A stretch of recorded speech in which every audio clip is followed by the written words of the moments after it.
record this.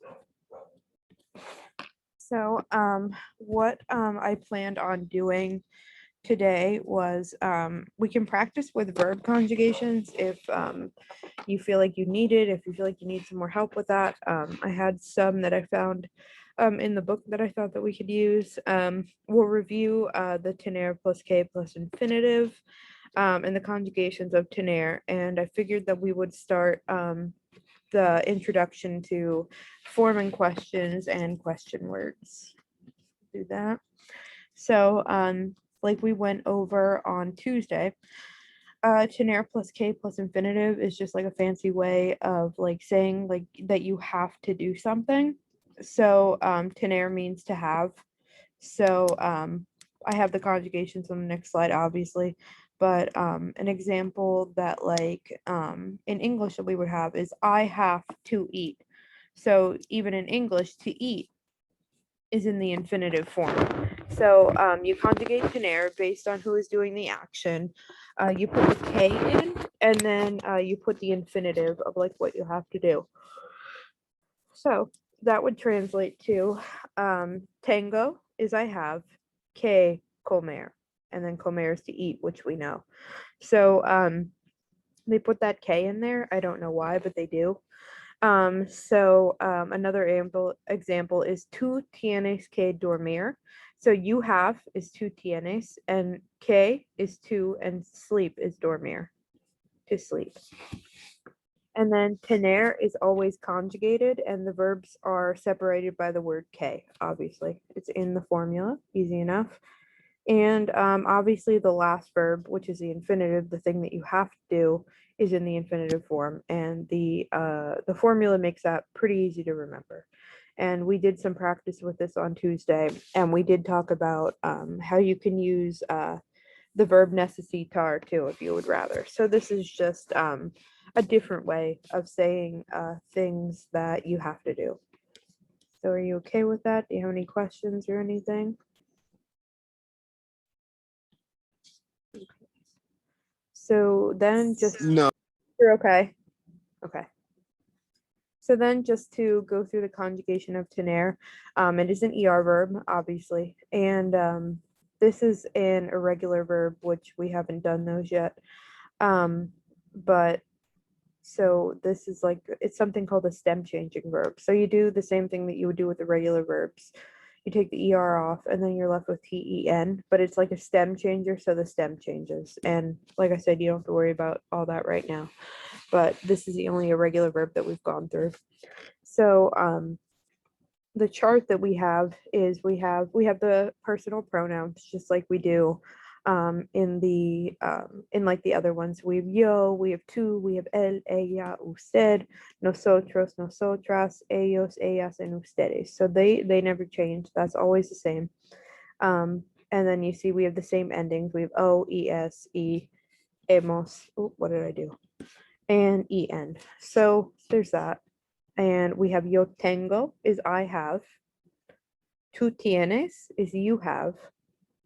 Él, ella, usted tiene is he has, she has, or you formal have.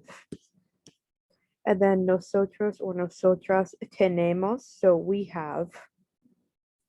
Ellos, ellas, ustedes tienen, so they have, or you guys have. So are you okay with this, the conjugations here? I know that they're irregular. There's just kind of like one of those things that you have to memorize, but it's really easy once you get it. Read that. And then these are some question words. So now, hi Denim, how are you? Let me write down over here.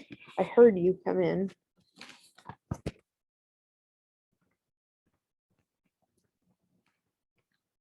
Okay. So this is pretty much what was next. Oh, okay, hold on. I have a message here.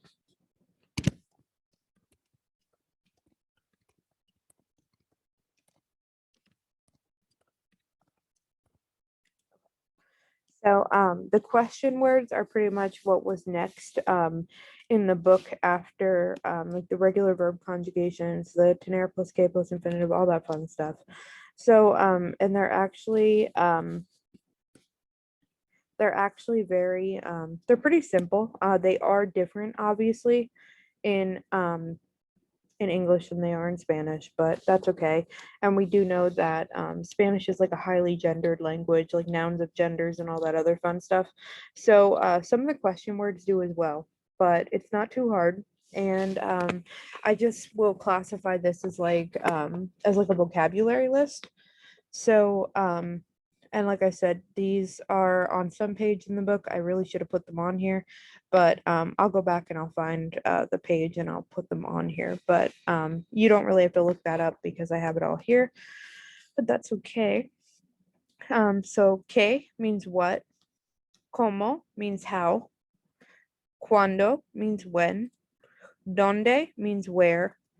¿A dónde is like to where? De donde is from where. So they get very specific with these, as you can see. Por qué is why. Quién is who. Quiénes is who when you're talking about more than one person, so plural. Cuál is which. Cuáles is which is plural, which is more than one. So you can see for quiénes and cuáles, all they do is like add an es to the ending. Cuánto is like how much, which is like masculine. So like if you're talking about something that's masculine, like I'm trying to think of something. Like if you say like how much juice, you would say like cuánto jugo. So jugo is masculine, it ends in an O, so you use cuánto. If you would say cuánta in an A with an A at the end, that's how much, and that's feminine. So you would say, trying to think of something that is feminine, and I can't. Let me think. I don't know. I can't think of anything off the top of my head. That's pretty bad. But okay, so the word for word palabra. So you could say, well, if you did like how many feminine plural, you could say cuántas palabras. And that would be like how many words. And palabras is obviously feminine. It ends in an A. It's la palabra, so it would be cuántas palabras. And cuántos is how many, like how many masculine plural. So if it's more than one. So I'm thinking of a masculine noun. That's pretty bad. So bolígrafos. So, and that's pens. So if you wanted to say how many pens, you would say cuántos bolígrafos. And you see it's plural. So so the only ones that change with plural is quién, cuál, and cuánto. So do you have any questions on the question words or anything like that? Are you okay with that? They're not too hard. And like I said, we'll do a little bit more practice with them. Okay, great.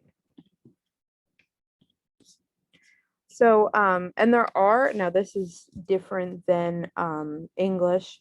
There are ways to form questions without question words. And that sounds really weird because we can't really do that in English, but there is a way to do it. And this, I think I put this on Google Classroom already. I'll double check, but I think it's on there. I put like the guide from the book on this in Google Classroom. So there's a couple ways to do it. I think there's only 3. Yes, there is only 3. So so for one, you're gonna invert the subject and the verb. And I know that's like what sounds really weird and things like that, but you put the subject after the verb. So in a normal sentence, you would say, let's just take this one for example. You'd say Alejandro es de Guadalajara. And that means Alejandro is from Guadalajara. So that would be like a regular sentence. So an example of that is you could invert the subject and the verb. So you just switch the subject and the verb.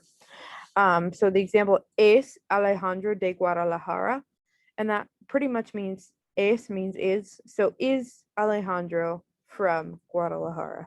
So that is kind of what we do in English. But you see that you don't use a question word with that, and I do have some practice with this type of thing. So there's that. But, and you can also tag the end of the sentence by adding no or verdad at the end. And this is a way of saying like right, like no, like I'll explain it.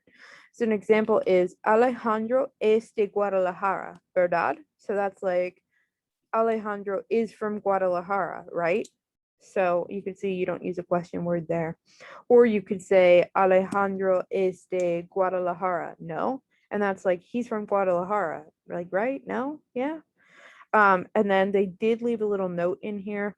If the sentence is negative, you have to use verdad. They didn't explain why, but you have to.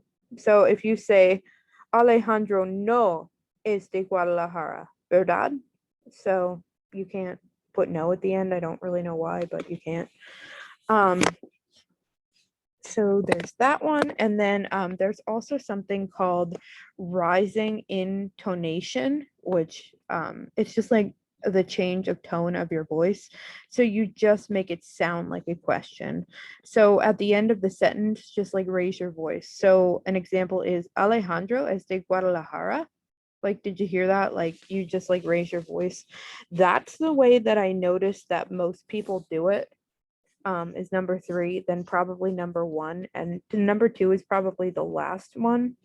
But if you're really not like comfortable with this type of thing, number 3 or number 2 is probably your best bet, because number 3, all you have to do is change the tone of your voice, and number 2, you just have to add verdad or no at the end. So 1 can be a little bit confusing. So definitely as a learner, number 3 is probably your best bet, because all you have to do is make it sound like a question. And we even do that in English. So that's not really anything new.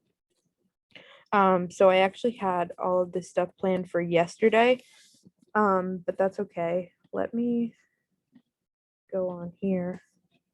And then I just want to show you a couple things, especially you, Denim, because I know that you did text me, but you haven't been here too much.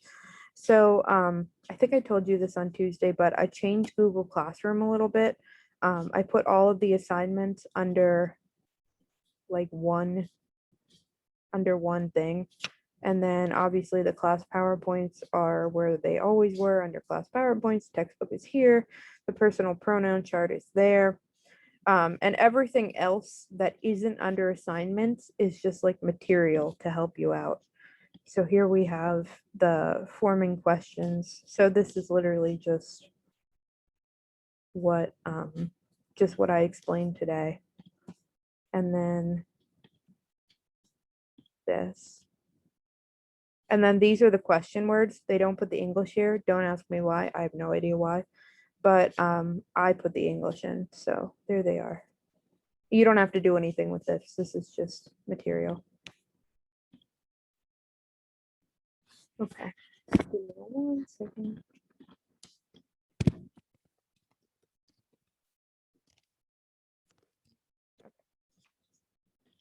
So, and then Denim, I wanted to ask you, did you get the email that I sent you with the assignments in it? I sent it 2 days ago, I think.